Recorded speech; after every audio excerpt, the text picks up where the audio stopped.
اور اب خبر شامل کرتے ہیں جنگ سے۔ ہمارے ڈسٹرکٹ بیورو چیف شیخ عرفان حیدر کی رپورٹ کے مطابق مرکزی جمعیت اہل حدیث اور قرآن و سنہ موومنٹ جنگ کے زیر اہتمام نفاذ اسلام پروگرام گزشتہ رات محلہ گلاب والا وارڈ نمبر 5 کی جامع مسجد رحمانیہ میں ہوا، جس میں قاری امانت الرحمان عثمانی آف گوجرانوالہ نے خطاب کرتے ہوئے کہا، اسلام نبی رحمت صلی اللہ علیہ وآلہ وسلم کے اخلاق اور رحمت عالم کی بے پناہ رحمتوں اور شفقتوں سے پھیلا ہے۔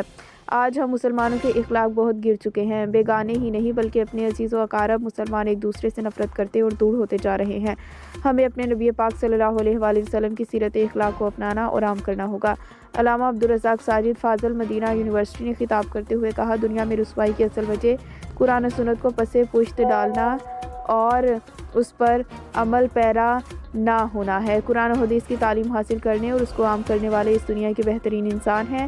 نفاذ اسلام پروگرام کی صدارت الشیخ عبدالرحمان ضیاء نے کی۔ پروگرام میں مولانا بدر نصیر سلفی، مولانا قاری محمد رمضان مدنی، حافظ عبدالباسط جنجوعہ، چیئرمین قرآن و سنہ موومنٹ جھنگ، قاری محمد رضوان محمدی، مولانا امجد ماجد، قاری عمران سلفی، مولانا عبدالمنان یزدانی، مولانا عثمان لطیف، حافظ انعام الرحمان اور دیگر علماء کرام نے شرکت کی۔